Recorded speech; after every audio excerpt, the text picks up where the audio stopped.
Guys मैं हमेशा अपने पेरेंट्स से कहता हूँ कि आपको स्टॉक्स और इंडेक्स फंड्स में डेफिनेटली इन्वेस्ट करना चाहिए। काफ़ी अच्छे ऑप्शंस हैं आपके लिए वेल्थ जनरेशन के लिए, और आपको डेफिनेटली इन्हें ट्राई करना चाहिए गाइस।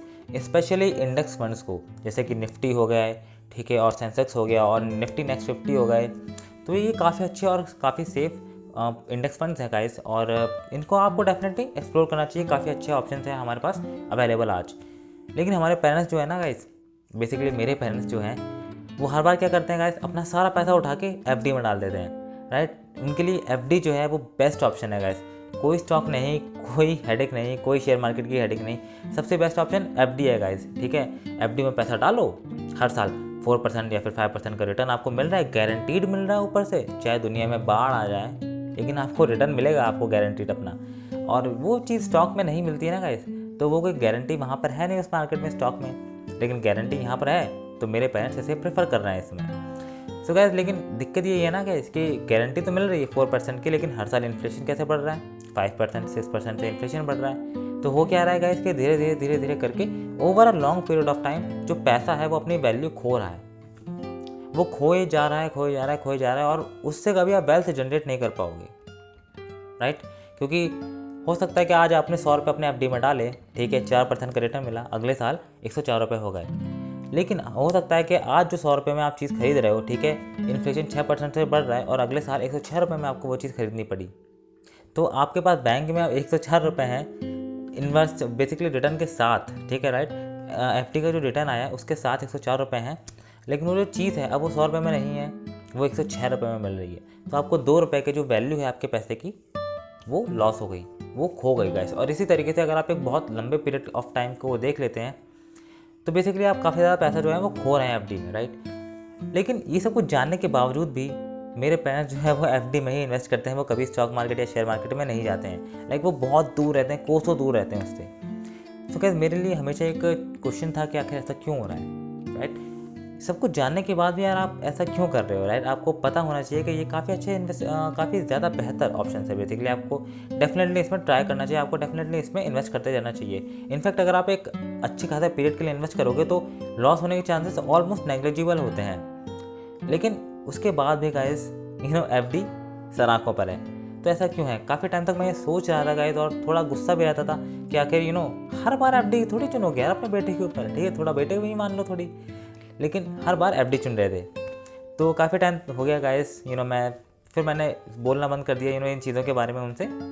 तो गाइस उसके बाद मैंने एक बुक पढ़ना स्टार्ट करी गाइस कुछ हफ्तों पहले, 2-3 हफ्ते हुए हैं, और काफ़ी अमेजिंग बुक है गाइस। उसका नाम है साइकोलॉजी ऑफ मनी, और वहाँ से मैंने एक रूल के बारे में पढ़ा गाइस, जिसका नाम है 0.0000001% रूल। वेल गाइस, मैं इसे एज ए रूल ट्रीट करता हूँ, लेकिन ये बेसिकली ऑथर ने एज ए स्टेटमेंट दिया है बुक के अंदर। सो गाइस ये जो रूल है, इसने मुझे हेल्प करी ये समझने के लिए कि आखिर मेरे और मेरे पेरेंट्स के जो पॉइंट ऑफ व्यू है वो सेम चीज़ के लिए इतने ज़्यादा डिफरेंट कैसे हैं, राइट। जो चीज़ मेरे लिए बहुत नॉर्मल है, जैसे कि स्टॉक्स हैं और शेयर मार्केट है, इन जनरल काफ़ी नॉर्मल है मेरे लिए, लेकिन मेरे पेरेंट्स के लिए काफ़ी ज़्यादा डिजास्टर्स है। वो कभी नहीं जाएंगे इस चीज़ में। वहीं उनके लिए जो चीज़ अच्छी है, उनके लिए जो एफडी अच्छी है, वो मेरे लिए कुछ खास सही नहीं है, राइट। मैं उसमें कभी इन्वेस्ट नहीं करूँगा over long period of time, तो कभी भी नहीं, राइट।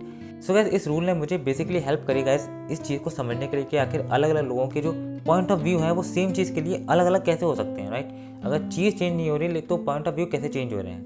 सो गाइस ये जो रूल है 0.0000001% जो ये रूल है, ये स्टेट करता है गाइस कि इस दुनिया में जो कुछ भी हो रहा है इस समय, राइट, जो कुछ भी हो रहा है, जितने भी प्लेन्स उड़ रहे हैं, जितनी भी कारें चल रही हैं, जितनी भी फाइनेंशियली डील्स हो रही हैं, जितना भी स्टॉक मार्केट में चेंज हो रहा है, जो कुछ भी हो रहा है इस समय, उसका हम लोग सिर्फ 0.0000001% पार्ट जो है उसे अपनी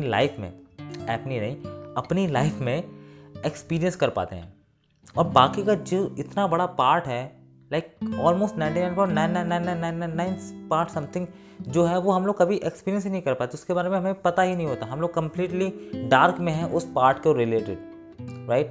सो हम लोग इतने छोटे से पार्ट है, उसके बेसिस पे हम लोग सारे काम कर रहे होते हैं। ऊपर से गाइस ये जो इतना छोटा सा पार्ट है गाइस, ये रिस्पॉन्सिबल होता है हमारे नज़रिए के लिए, हमारा इस दुनिया को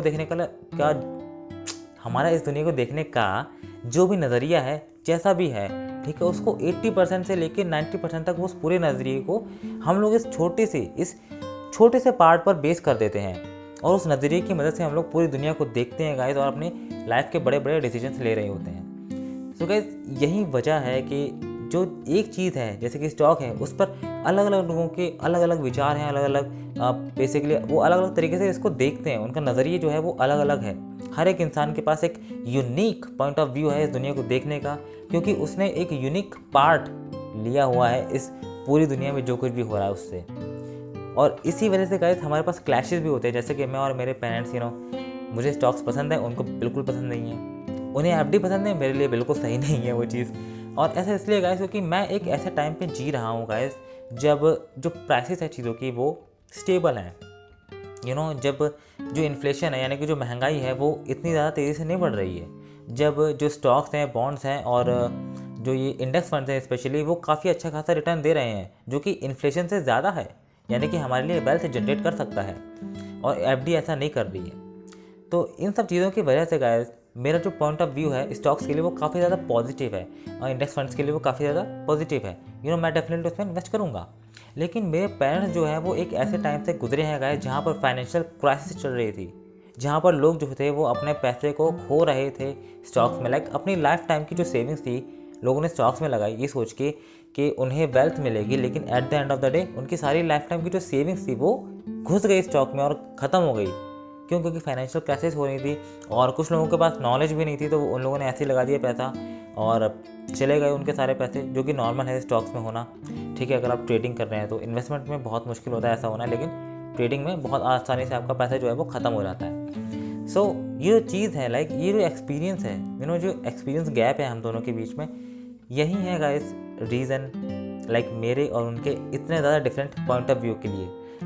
स्टॉक्स वही हैं, लेकिन उनके लिए वो घटिया चीज़ है, मेरे लिए वो नॉर्मल चीज़ है। और अगर ये जो रूल है 0.0000001% ये जो रूल है, ये हमें और भी ये चीज़ बताता है गाइस, बेसिकली आप डिड्यूस कर सकते हैं इससे कि आपको अगर अपनी लाइफ में कोई भी अच्छा डिसीजन लेना है, ठीक है, आपको कोई भी सही डिसीजन लेना है, चाहे फिर वो फाइनेंशियल हो या फिर पर्सनल हो, उसके लिए आपको अपने होराइजन को बढ़ाना पड़ेगा, अपने नज़रिए को जो है उसको बढ़ाना पड़ेगा। इस दुनिया को देखने के लिए आपको एक और ज़्यादा अपना ब्रॉड करना पड़ेगा, बेसिकली अपनी सोच को, अपनी थिंकिंग को, अपने नज़रिए को और ज़्यादा ब्रॉड करना पड़ेगा, क्योंकि चीज़ें चेंज हो रही हैं गाइस। जैसी कंडीशन एक कंट्री की वॉर के टाइम पर होती है वैसी पीस के टाइम पे नहीं होती है। इनफैक्ट जब वॉर हो रही होती है तब भी एक कंट्री जो हो रही है वो जा रही होती है पूरी पानी में, वो कम्प्लीटली ख़त्म हो रही होती है, और एक कंट्री हो रही होती है जो कि बेसिकली फ्लरिश कर रही होती है, राइट। सो काफ़ी ज़्यादा चीज़ें चेंज हो जाती हैं गाइस, और फाइनेंशियली चीज़ें हमेशा चेंज होती रहती हैं, हमेशा। हो सकता है कि आप अपने पर्सनल डिसीजंस को अपने प्रीवियस एक्सपीरियंस के बेसिस पे ले लें और आपके डिसीजंस आराम से सही हो जाएं, लेकिन फाइनेंशियली काफ़ी मुश्किल हो जाता है। ठीक है, जैसे कि आज एफडी सही नहीं है, लेकिन पहले एफडी हो सकता है सही थी। तो आपको अपने होराइजन को हमेशा चेंज करना पड़ता है, आपको हमेशा ब्रॉडन करना पड़ता है अपने आप को, अपनी सोच को। और बेसिकली आप ये कैसे करते हो? सिंपली ज़्यादा चीज़ें जानकर, राइट। आप उस 0.0000001% पार्ट के अलावा भी और भी चीज़ें आप एक्सेप्ट करने की कोशिश करते हो, और भी चीज़ें जानने की कोशिश करते हो, अपनी नॉलेज बढ़ाते हैं, अपना नेटवर्क सोर्स बनाते हैं, चीज़ों के बारे में जानते हैं, आखिर दुनिया में क्या चल रहा है, कौन कौन सी टेक्नोलॉजीज़ आई हैं, और अगले 10 से 15 साल में आखिर क्या क्या हो सकता है। आप जितना ज़्यादा चीज़ों के बारे में जानेंगे, आपके होराइजन जो है वो उतना ज़्यादा बढ़ता है, और गाइस आप उतने ही बेहतर डिसीजन ले पाते हैं, चाहे फिर वो पर्सनल हो या फाइनेंशियल हो। सो गाइस हर एक इंसान, ठीक है, हर एक इंसान जो इस वीडियो को देख रहा है या फिर जो इस वीडियो को कभी भी देखेगा, उसका जो पॉइंट ऑफ व्यू है उस समय पर वो हमेशा काम नहीं करेगा। एक ना एक टाइम के बाद वो पॉइंट ऑफ व्यू जो है इस दुनिया को देखने का वो ऑब्सोल्यूट हो जाएगा, यानी कि बेसिकली कम्प्लीटली यूजलेस हो जाएगा। और उसके बाद भी अगर उस इंसान ने इसी पॉइंट ऑफ व्यू के इस्तेमाल करा तो उसकी लाइफ जो है वो हेल होने लगती है। बेसिकली उसकी लाइफ जो है वो हमेशा ख़राब ही रहती है, क्योंकि अब वो इंसान अपने आसपास के सराउंडिंग से ही फाइट करने लगता है। क्यों? क्योंकि उसके लिए अपना पॉइंट ऑफ व्यू ज़्यादा इंपॉर्टेंट है बजाय दुनिया के। तो आपको ऐसा बिल्कुल नहीं करना है गाइस। एक ना एक टाइम के बाद आपको और मुझे भी ऑब्वियसली बात है गाइस, अपना पॉइंट ऑफ व्यू चेंज करना ही पड़ेगा, क्योंकि चीज़ें चेंज हो रही होती हैं। दुनिया की जो स्टेट है वो हमेशा सेम नहीं रहती है। तो हो सकता है कि आज जो स्टॉक्स हैं और आज जो शेयर मार्केट है वो हमारे लिए आज प्रॉफिटेबल हो सकता है कि अगले 200 साल के बाद ना हो, कुछ कह नहीं सकते। हो सकता है वॉर हो जाए, कुछ भी हो सकता है, राइट। सो गाइस, अगर आपको कोई भी डिसीजन लेना है तो अपने प्रीवियस एक्सपीरियंस के साथ साथ आज जो चीज़ें आपके पास अवेलेबल है, जैसे कि आज आपके पास कोई भी टूल अवेलेबल हो सकता है, कोई भी टेक्नोलॉजी अवेलेबल हो सकती है, आपके पास नॉलेज अवेलेबल हो सकती है, आपके पास एक अलग सा एनवायरनमेंट अवेलेबल हो सकता है, तो उसका भी आपको इस्तेमाल करना है, ठीक है, उसको भी आपको कंसिडरेशन में लेना है और साथ में फिर सही तरीके से डिसीजन लेना होता है। लेकिन गाइस ऐसा होता नहीं है, जो लोग हैं वो हमेशा हमेशा हमेशा अपने डिसीजंस को अपने प्रीवियस एक्सपीरियंस पर सबसे ज़्यादा बेस करते हैं, और चाहे उनके डिसीजन कितने ही रॉन्ग क्यों ना हो, वो उन डिसीजंस के साथ परफेक्टली फाइन रहते हैं, वो हमेशा वही डिसीजंस लेते हैं और आज की जो चीज़ें हैं उसको दरकिनार कर देते हैं। जो आज उनके पास अवेलेबल है उसको देखते ही नहीं है, सिर्फ अपने प्रीवियस एक्सपीरियंस के बेस पे डिसीजन ले लेते हैं और उनकी जो लाइफ है वो काफ़ी ज़्यादा प्रॉब्लमेटिक हो जाती है।